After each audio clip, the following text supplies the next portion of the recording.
Thank you, appreciate that.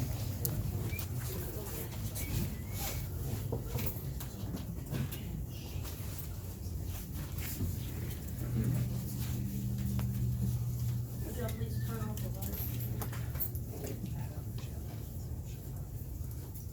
45 a.m. New York City. Parkland South. In Boston, American Airlines Flight 11, bound for Los Angeles, has been hijacked. Then a news bulletin. An airplane flying due south has crashed into the upper level of the North Tower of the World Trade Center. 9:03 a.m. A surreal event unlike anything in the history of the broadcast media. Countless viewers are watching live when suddenly an airplane is seen flying in an easterly direction. The plane swings around the southern end of the Second World Trade Tower and explodes on impact. 9:30 a.m. President Bush at an elementary school in Sarasota, Florida, goes on television live to announce the disaster. Terrorism against our nation will not stand. But even the president doesn't know just what is coming next. At 9:35 a.m., a third hijacked plane crashes into the Pentagon. There is no question now that the United States is under attack by terrorists. In Washington, the Pentagon, the Capitol, and the White House, as well as other government buildings, are evacuated. And Manhattan Island, incredibly, is sealed off. All bridges and tunnels are closed. And then, 9:59 a.m., a scene that will change New York for all time. The South Tower of the World Trade Center collapses. And just a half hour later, at 10:28, the North Tower goes down as well. New York's Twin Towers have disappeared. It has been less than 2 hours since the first attack in New York City. An unimaginable number of people are dead and injured. The southern end of New York City's famous skyline has vanished. Nothing will ever be the same again. In a street-side news conference near the terrible devastation of the World Trade Centers, New York City Mayor Rudolph Giuliani said, "I have a sense it's a horrendous number of lives lost. I don't know yet. Right now, we have to focus on saving as many lives as possible."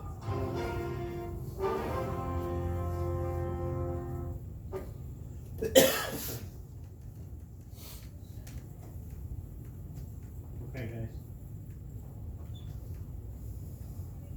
Yes. Okay, you have to turn on the lights, please, and get the children back in,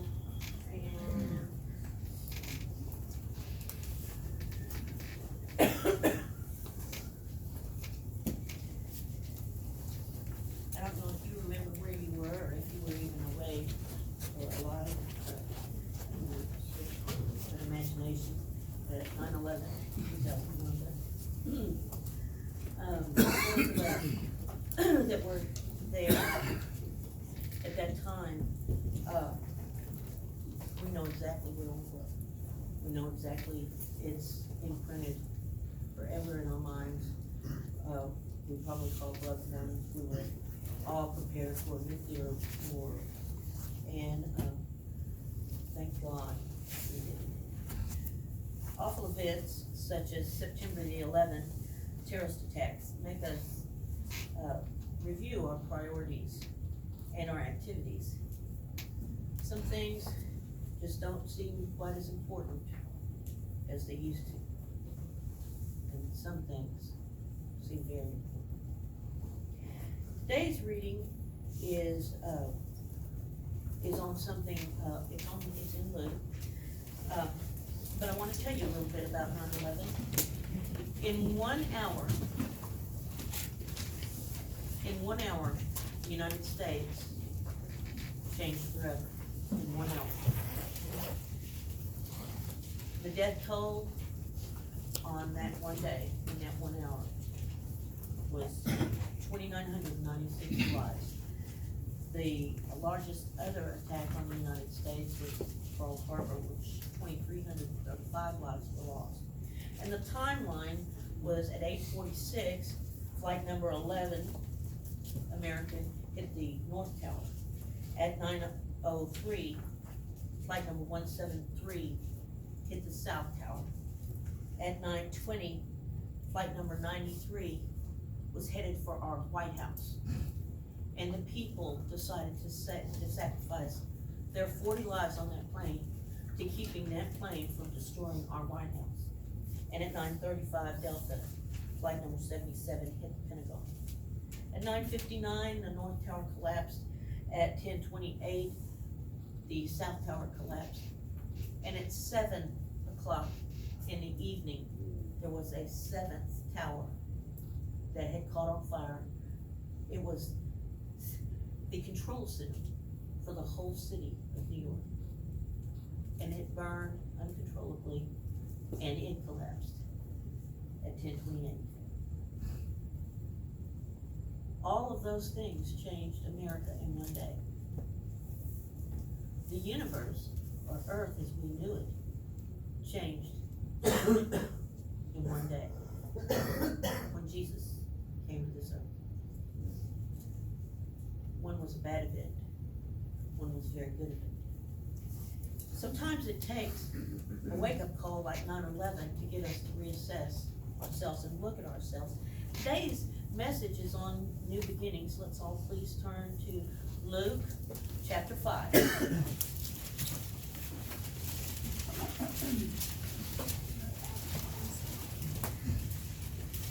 You know, often in tragic circumstances, we look at the uncertainty of life, and it becomes a time of reflection.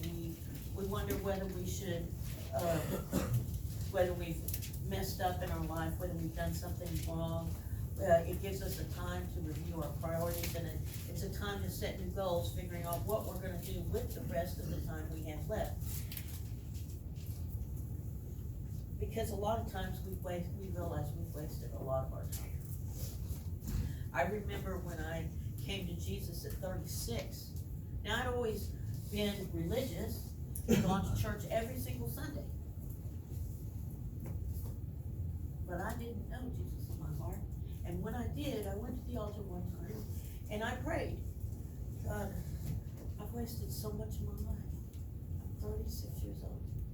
And a man all the way over on the other end said, somebody just prayed that they feel like they waited too long to find you. God's gonna make it like you've always been. God's gonna make you feel like you've always been there. And the truth is that all feels like just a little, it's almost surreal. It's like a dream. So let's read from Luke 5:36, please. We're gonna talk about wineskins today. Then he spoke a parable to them, that means Jesus. No one puts a piece from a new garment on an old one. Otherwise, the new makes a tear, and also the piece that was taken out of the new does not match the old. And no one puts a new wine into old wineskins, or else the new wine will burst the wineskins and be spilled, and the wineskins will be ruined. But new wine must be put into new wineskins, and both are preserved. And no one, having drunk old wine, immediately desires the new, for he says the old is better. Now this is a very important little paragraph here. There's a whole lot in here, and so I'm gonna try to explain it. Dizzy, I'm gonna explain it to me, Dizzy.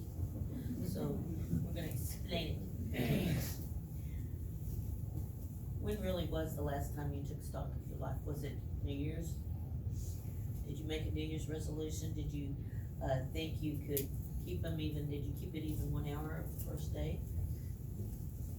It may be strange to think of these new beginnings at this time of the year, but actually this is the time of year when all the Jews throughout the world, they reflect on their life and they repent. And this was a very significant day because it was to come against our allegiance to the Israeli nation on that attack there. God, he delights in doing new things in us, and so today we're going to talk about the new things that can come out of the old. I think you can look at this church, and there were a few people that we have an old wineskin here. We have an old building. It was built in, this part was built in 1980. That's a good old building. Now the other part was built in 1960. That's near retirement, but you know, okay? but this part of the building has a wineskin. Now, we didn't throw out the old because it was concrete blocks, it was stable, but it needed oiling and it needed a new, fresh look. So, us old duffers, sometimes we need to not throw out our old wineskin. We just need a little oiling up. We need to figure out what we're doing where we got stuck. Because it's religions, churches get stuck. Well, I don't believe in those. We do hymns, and hymns touches my heart, and we're not gonna allow hymns. Adam was doing a praise song, a worship song on a Wednesday night. Nobody was there. It's just our group. It's a prayer group in Glory Acres, and he's just playing along. And one man who said he was a rebel and the first one to bring a guitar into the new Free Methodist church there walked out.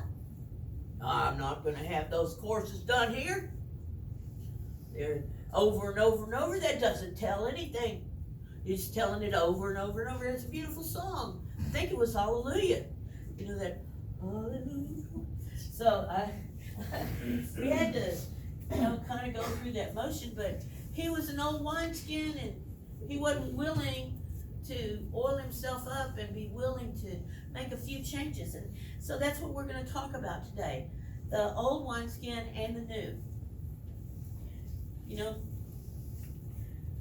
When we have the old parts of our lives, the old things, we talk and talk and talk and talk and talk about people. Come here. And they get out this door. And I almost hate it.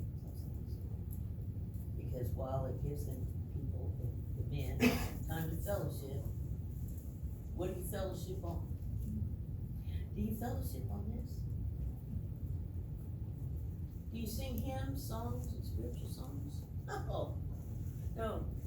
I met this old gal over here, and then I went and did this, and then I went and did that, and then the next thing you know, I'm in the jail, and and you almost glorify everything that the devil did to you in your life. Stop that! It's ridiculous. That is the old.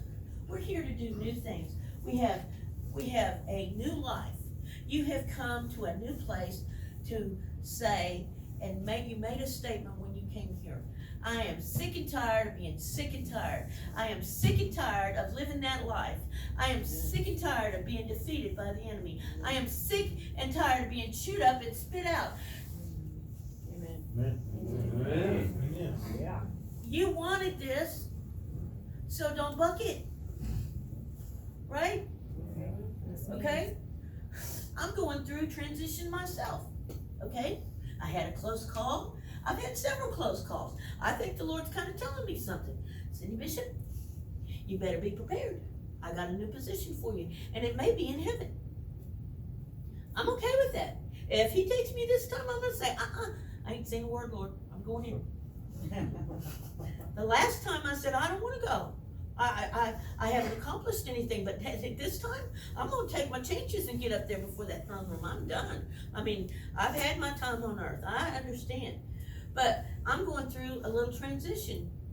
And I was the one that initiated and said, I want a good transition for this ministry. I want it to peacefully transition over and just gently pass the baton over to Adam. And then have the house directors all understand and work under that so that he knows every single thing that I've learned over the years that come to me like second nature. And I was the one that initiated that, okay? Didn't come from anybody but me. I'm looking at this because I've seen too many ministries that as soon as the lead guy, usually it's the lead man, dies, it dies too. It's not 2 years. Look at Billy Graham's ministry. Do you hear anything about that anymore? Now Franklin has his own calling, which is the shoebox ministry, and the other daughter has another ministry, but Billy Graham's ministry is gone. It's gone. There's no one to raise up anymore out of that because there was no one to take that legacy and move it forward. I don't want our ministry to be like that. God has a plan and a purpose for this, and it's bigger than my name. It's bigger than me. So for me, that's what I wanted to do. Yet, I'm in there bawling like a baby when people are trying to step up and be the leaders. I don't have anything to do, Lord. I'm just gonna be a Nessie. Do you think I could do that? No. Yeah, I could do that. I could feel sorry for myself and get in a pity party, and I have. So it's hard to oil yourself down and get ready. We love the familiar, aren't we? You know, I Yes. stayed in an abusive marriage 27 years because I at least knew where I would get hit. I at least knew when the beatings would come. But it was safe because I didn't know what was out there, and I've been convinced that there was nobody in the world that would have me. But that's why I stayed, because of the familiar. But when are we going to take the risk and the chance to be something better? When are we gonna step up and say, I wanna raise the bar for my life, Lord, I wanna be more like you. I want to have more from this life. You know, God speaks to it. He talks about this. There's change that happens. You know, Abraham didn't know where he was going. He didn't know whether he was going north, south, east, or west, but he said, Lord, wherever you want me to go, I'll go. Amen. He went. That's right. David, you know, God's not afraid to make something new. He put 2 animals from all over the world on a boat because he got sick and tired of being sick and tired of this humanity that was going on and all the foolishness going on, and so he started something new. And he brought those animals in so the whole world would be eradicated because of the sins of man. Abraham had a whole nation that there would be more of the people than the sands on the sea. He said, look at the stars, look at the sands. You know, he started something new. Do you know that Abraham never saw that? He just walked by faith. Lord, help us. Lord, help us. We don't see some sort of a glimmer. You know. I'm in it. Often we think taking a risk is too risky, or taking a chance on God. We hear something, you know. I wake up from a nap yesterday or the day before, wake up from a nap and hear the word Kermit. And I'm thinking, Lord, are you talking about Kermit, Texas, or Kermit the Frog? You know, Kermit, I mean, I have been to Kermit. It's almost the one stoplight town, almost. I mean, it's an old town, you know, jumpy downs all over the place, and not much of nothing else, you know, a lot of sandstorms. And so, not looking forward to Kermit, but Kermit might be exactly where God would want us to go. So I'm just putting it out there. You know, anybody knows anything about Kermit positive, I would like to hear. But anyway, Barbara Johnson, you know, the one that, she's a hilarious speaker, and Barbara Johnson bought some new pillows for her bed. She was so excited about putting them on bed. And in the middle of the night, she is rummaging through the garbage can to pick out her old pillows because she didn't like those new pillows. Aren't we like that? Ma'am. Yes, ma'am. We get comfortable and then we try something new and I like this better. Okay, so how about those comfy slippers we wear? Are those dadgum shower shoes? Oh, stink! Man, you ought to go into a couple of these dorms every once in a while. I don't know whether it's dirty clothes or dirty shoes, but I'm pretty sure it's the shoes. It'll bring you to your knees and you crawl to get out. I want baby powder or some of that, what is that, baking soda that eradicates the odors in your refrigerator. We just need to have a bomb go off in here. So we have Peter, who broke with tradition in Acts 10 and 11, and God had to do it. What happened to Peter? Well, he had a vision, and he rolled down a sheet with all sorts of animals, including the animals that were forbidden, and it says in it, he told him 3 times in that vision that he was not to call anything impure that God had made clean. not to call anything impure. And thank goodness Peter figured it out that it was us Gentiles, or else, we'd still be searching today. And so Gentiles were allowed to hear the word of God for the first time. And then he had to defend his action. I'm telling you, whenever you take a move of God and God tells you to do something, you soon become the Lone Ranger. When you stand up for right, when you stand up out there, and every one of you know what I'm talking about, and everybody knows here when you just sat silently and God's convicted you of not standing up when you had your moment when you could have stood up for God or stood up for righteousness and stood up and you didn't. It was all done. But then when you do, well, I'm telling you, you will feel yourself, your knees are knocking, your hands are shaking. You will feel it. You will understand what it's like being alone. But when you stand up for right, and you stand up and be the mighty men and women of valor that God created you to be, you'll be just like Peter. He stood up the first day in Pentecost, and 3,000 added to the church, 3,001. At the end of that speech, they all believed.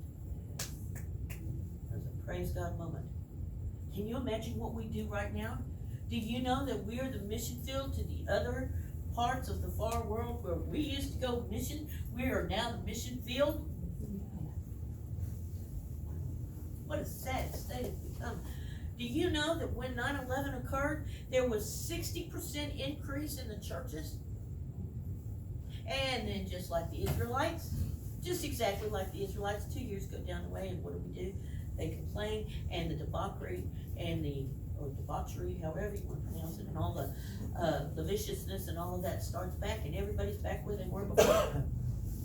Do you think 9/11 would have as much an impact now as it did back then?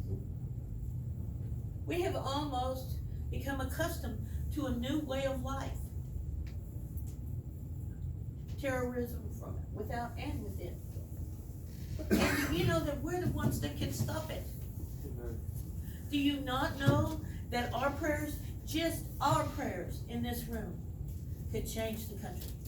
Amen. Just our corporate prayer. But I don't want any unbelievers. I don't want anybody praying with me a prayer for faith for our nation. It's so simple. You either believe or you don't. You either believe that chair is steady enough to hold you or you don't. You know, you either believe that medicine the doctor gives you is going to work or you don't. You believe that Jesus came and went to the cross and rose from the dead or you don't. So we're going to sit here and we're going to go with our old ways and think about our old thoughts and continue talking about how defeated we are instead of, it tells us in our playbook, it tells us right here in this book how to do this. And you know, guess what? This is an old wineskin. Yep. Okay? It is. It's old. You don't throw out the baby with the bathwater. You don't massage the message. You don't make it any different than what it is. It's the same. Jesus is the same yesterday, today, and forever. So you keep this. You keep this, and you can put all the pretty covers on it you want. That's going to be the new. But this inside didn't change. That's right. All right? So you do something a little different, and you take the old and mix it with the new in a making it pliable. Sometimes you have to throw out all of it. Sometimes you have to walk away. I did. Now I'm going to tell you something. Let's go to Isaiah 43. As it happens to be. This particular chapter came out of, it just illuminated me so much. I love Isaiah 43. But it says in Isaiah 43, 18, do not remember the former things, nor consider the things of old. Behold, I do a new thing, and now it shall spring forth. Shall you not know it? I will even make a road in the wilderness and rivers in the desert. Another version says, says, now it springs up, do you not perceive it? I am making a way in the desert and streams in the wasteland. He is making a way. It's a new thing. He's doing a new thing. He's creating a new way for us to, in Psalms it says, sing a new song. Sing a new song. I am quite sure that the songs that they sang back in David's time are just a tad bit different from the songs that we sing today. Those will come and go, but we're still praising the Lord. And is it so hard to accept hip hop, the old fuddy duddies? Is it? If they're preaching Jesus, if they're singing Jesus, and is it so bad to sing with the country slur? Oh, how I love Jesus. Is that so bad? Well, I'm going to tell you something new. I'm going to tell you about Jesus. It's nothing wrong with that. If you're talking about the Lord, He's doing a new thing. Will we not perceive it? He's doing a new thing in you. Will you not perceive it? Are you noticing any change in yourself? If you're not, you better check yourself. Because you may just be one of those that stands at the gates and, I never knew you. Wait a minute. Wait a minute. I was back there doing dishes in the dish pit. Behold, I never knew you. I'm not talking about just the dish pit. And you know what I mean. Grousing and grumbling. You think that one bit of the work that you did, and then you go and grouse and groan about it. Do you think that's an acceptable sacrifice to the Lord? My goodness. So, this new wineskin. I had to walk away from everything. God is not stuck in a rut. And sometimes it requires all of it to go away. My life was set. I don't know how many of you know my life story, but I left home at 17 or 16 with a scholarship to Juilliard. I had, my life was set. I had a Corey contract with Pepsi Cola, do commercials, and I had a massive scholarship to go and sing opera. I may not like opera, but that's what I was given talent and training in. And 2 months into that, I was just another 17-year-old and was pregnant. Didn't even know how I got pregnant. But I got married, and we started a business. And in less than 90 days, we made $100,000. And in less than 6 months, together, we made $1 million. 15 years forward, we had 15 furniture stores, $8 million in cash, $15 million in physical assets. Some assets we didn't even count. My life was set. And I had a hole in my heart the size of Dallas. My family was a mess. I thought working as hard as I could be the best. And I was beaten. I was beaten the first time, really beaten. Knocked down a flight of stairs because I filled out a form the right way to the government. I figured, well, there's no getting out of this marriage. I don't live with him. I did what I needed to do to survive. But finally, it came to a place where I was a chaplain and I had to stand for something. I finally came to the knowledge of Jesus, and I finally knew the difference between surviving and standing up for righteousness. And I had a house in Corpus Christi and a ranch in Beeville, Texas, had over 2,000 acres, exotic game, and then we had all of these assets. And I got thrown into a pit and dug myself out of that pit. I mean, a literal pit. It was an Indian well. And pulled myself out of that and went to a motel in Corpus Christi to hide. I went to, and I was a chaplain. I had all kinds of police around me and correctional officials, and I felt safer in the prison than I did at home. So I went to the prison people and I said, I need a transfer.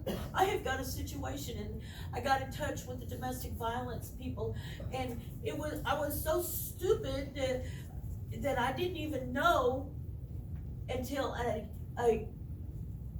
package of a ream of paper. It was a checklist that go to the prisons for the women, and it happened to accidentally come across my desk. And it was a checklist. Does he forbid you to see your family? Does he forbid you to have your friends? Does he threaten you with your pets? Every single check. Every single one. And I'm looking at this, and do you understand? I'm looking at this for the first time, realizing that this isn't how families go. This isn't a part of my life. This isn't the norm. So I go and I get in a domestic violence shelter that gives me an apartment fully furnished. Fully furnished. And I walked away from that ranch and $8 million in cash and 17 or 15 or 17, whatever, millions of dollars of assets it was. I walked away from it all. I filed for divorce and I said, I don't care if I get a dime. I want to save my life. I want to save my life. And do you know that I've never, ever, ever regretted that decision? Do you know that by leaving there, God took care of me? And I'm going to tell you how he did it. I go from there on the day of the divorce, where there was an agreement made that I had credit cards that I would pay to get gas, and they had credit. I go to the gas station, and he took the credit card. I had no cash. I said, God, I have walked rightly with you. Help me. Help me. I sat there at the pump and didn't know whether to ask somebody. And I was just crying. Because I'd done it right. And the money hadn't been transferred to my account yet. The settlement, whatever the settlement was. Do you know that God took care of me? Someone walks out to me and says, here you go, ma'am, here's $30 worth of gas. I said, how did you know? And he said, well, he said, I happened to see how you were sitting there pumping and looking, and you went to your, and you went and put your card in, and he said, I kind of figured it was declined. He says, wasn't nothing special. Yes, it was. It was God who put that on that man's heart. I was looking and interviewing for jobs and I would drive from Huntsville to Houston, and I had a half a tank in a van the size of y'all's van. And I had a half a tank of gas, and I'd go a half a tank of gas to Houston and come back with the same half a tank of gas. I'd have them go and check it. I went and checked it. I said, there's got to be something with a little doodad that keeps the, there's a little bubble there, let you know whether it's full or not. And I said, there's got to be something wrong, ma'am. You've got gas. Ma'am, I promise you, you've got gas. I go down again to Conroe, Texas, and come back, and there'd still be a half a tank of gas. I was praising God, you bet. By the third time I went to Houston, it still had a half a tank of gas. I'm going, all right, you got purpose here, God. And his purpose was, I'll let you go to Houston back and forth. You need to drive. You need to get it out of your system. Whatever, but you ain't going to go to Houston. And he took care of me. I can't tell you there's so many things that I can tell you about when I took out that new step, that new rest to become that new wineskin and walked away from every single thing, how he took care of me. Do I look like I'm suffering? No. Did I ever look like I was suffering? I can tell you, I may not have had money, but I never looked poor. Do you look poor? Some of you do. Some of you shuffle around. barely put on a clean shirt. You have to be told to take a shower. Come on, where's that new wineskin? Come on, where is it? We have to put away the old and put on the new. That's right. Believe in yourself. Believe that the God that took care of Abraham, Joseph, Isaac, David, Noah, Moses, he's your same God. He's my God. And he's going to take that old wineskin you have and either oil it down so that it can hold the new wine, or he is going to throw out that old wineskin, which he did for me, and put me in a new place with a new life. It's like I've lived a whole different life. And I always loved God, but I never had this kind of relationship with him. Jump in, the water's fine. You know, it's pretty good in here. It's really good up here. I mean, I don't know about y'all back there, but I know right here I'm feeling pretty good. So I'm trying to tell you, you are a new creation. All old things have passed away. Are you not? I want to hear, are you a new creation or are you not? Amen. All right. Then act like it. We have to act like it. We have to walk it out. Sometimes it's easier said than done. I'm a new creation. I'm a new creation. God, I know it says in the word, I'm a new creation. God, I'm a new creation. I'm a new creation. I'm a new creation. I'm a new creation. I said I'm a new creation. I still got fat on this body. I'm a new creation. Come on. I'm a new creation. I'm a new creation. I'm a new creation. I am a new creation. You say it until you can believe it. Yes. You say it and do what you need to do until you can believe in yourself that you are new wine, that you are new. And that is old. All that crap out there on that porch is old. Amen. Throw it away. Stop it. Or I will.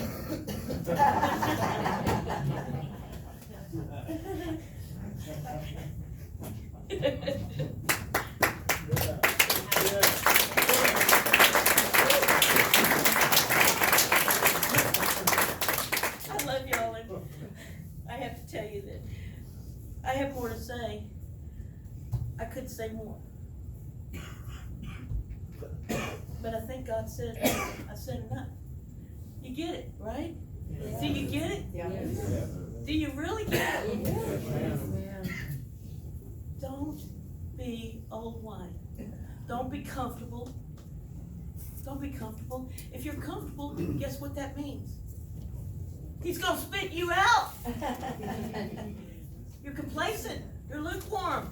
Don't get comfortable. Become this new wine. Fire up yourself. Man, I wonder what was going on with Timothy when Paul said, you know, stir that gift up in you. Stir it up. Stir it up. Whatever it takes to stir it up. You know what gift you have. Come on, don't be making no excuses for it. Kenny, you know what your gift is. Right? Stir it up. Right? That's right. Yes, you do, Nathan. You know what your gift is. I'm seeing that look on your face like, wait a minute, I don't know what my gift is. Yes, you do. You know what your gift is. Every one of you know inside your knower that you have a blessing and that you can bless others. Use it for God's glory and God will bless you 30, 60, 100-fold. Amen.